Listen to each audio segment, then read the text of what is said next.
clients celebrate their growth all the time. When it comes to your wins, you skip right past them, right? Hi, I'm Jenny Hughes, founder of the Brave Trauma Therapist Collective. And if it's hard to feel proud, even when you know you've done some really meaningful work, this conversation is definitely for you. This is the last video in our Summer Slowdown series for 2025. We've spent the past few weeks in videos talking about the common slowing down process in the summer. We've normalized that, we've reclaimed it. We've worked on some recalibrating and building scaffolds that help us stay human in the work. And all of that is wonderful. It's foundational. But what comes next? What happens when it all starts working for you in your practice, in your life? What if you aren't able to notice or acknowledge all of that progress? That is where we're going in this video. It's how we're going to round out this series. We did all the goal setting, all the performance stuff that we needed to do already. It's now time for integration, the quiet kind, the kind that happens when you let yourself feel what's working and skip all of the analysis. But I know that for many of us, that's even harder than setting up any system or strategy that we've talked about so far in this series. So that's okay. And a big reason for that is because most trauma therapists have been taught to minimize themselves in graduate school, supervision, and clinical culture.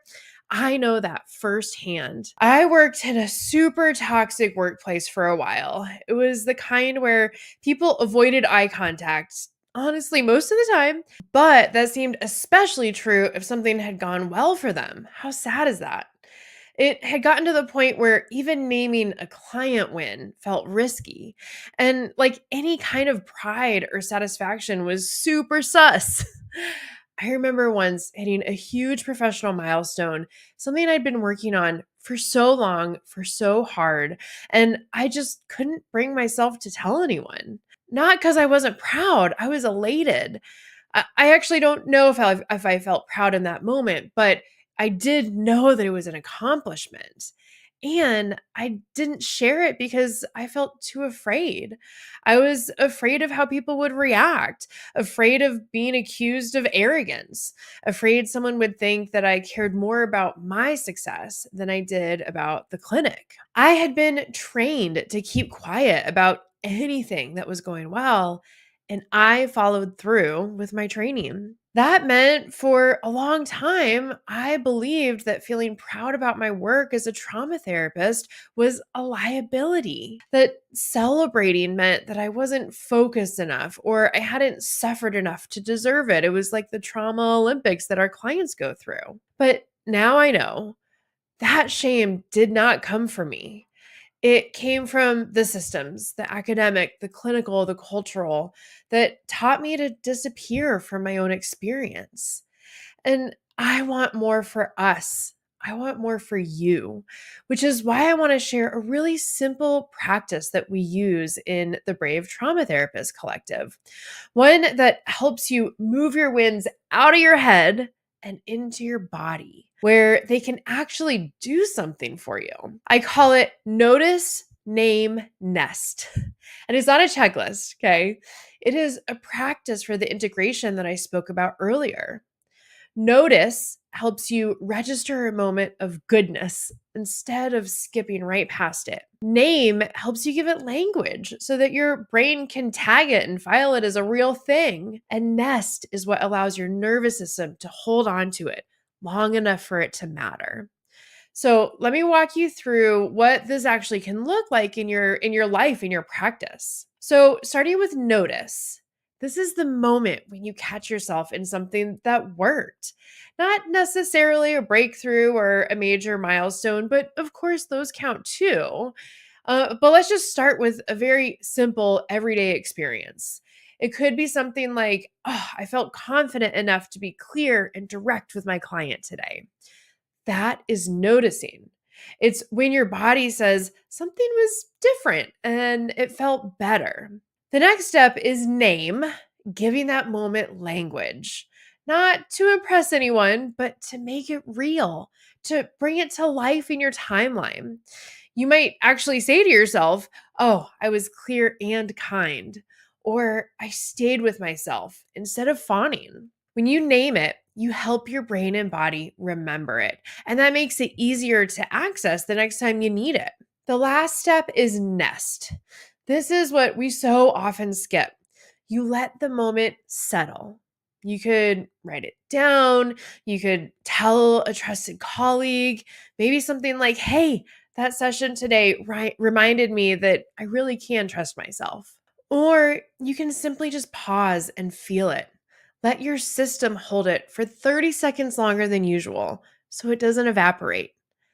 That's what integration looks like, this process of notice, name, nest. It's not a grand gesture, just letting the good stuff land. And from a neurobiological standpoint, this is how we begin to rewire our default state from constant vigilance to quiet confidence, from feeling so isolated to knowing that we have support. And with this practice, I want to be very clear: celebration and celebrating you is not indulgent. It is not unprofessional. It's not too much. It's regulation. When you acknowledge something that went well and you let yourself feel it, you are creating safety inside of your nervous system. You're telling yourself, "I don't have to be in crisis to be seen. I'm allowed to feel proud." And when we do that in community, it becomes sustainable.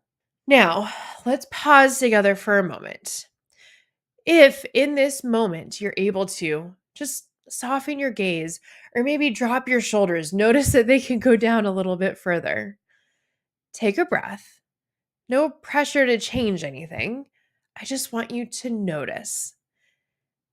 And as you're noticing, ask yourself, what is one thing that I feel quietly proud of from today, from this week, this month, this year, my whole career? It might be a memory of how you supported a client recently or long ago, or how you protected your time, or a moment where your body said no and you listened.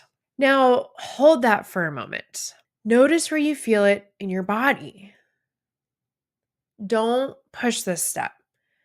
I don't want you to analyze what's going on. Just let it be there. Let whatever's going to happen happen. This is what integration feels like. And it might feel really messy right now, and that makes sense. There's no hype here, no hustle. Okay. It's just holding on to this truth that you are aware of in this moment, holding on long enough for your brain and your body to both register it. So, before we shift into the second half of the year, I want to leave you with this. What is one thing that's working for you right now? One thing that you've maybe skipped past because it felt too small or maybe too tender to name. You don't have to blast it all over social media. You don't have to call it a win, but you do get to feel it, to register it, to let it matter. If you want to share it in the comments, I'd love to witness it with you. Or maybe you just say it out loud, even to only yourself, or text it to a friend or a trusted colleague. Or if you're a member of Brave, drop it in our chat. Let your community know. You don't need a big plan to feel proud about this stuff. You just need permission and maybe a little practice. And, I just called out our Brave members because this is what we do together. We don't just learn, we integrate every single day. We don't just grow, we let it land. We create space for each other to feel our own and each other's progress without guilt, without performance. So if that's something that you're ready for, I'd love to have you join us. There's a link in the description, and you can just come see what we're about because you deserve to feel proud and you don't have to do this work alone. Let this be the season that you start believing in your own growth.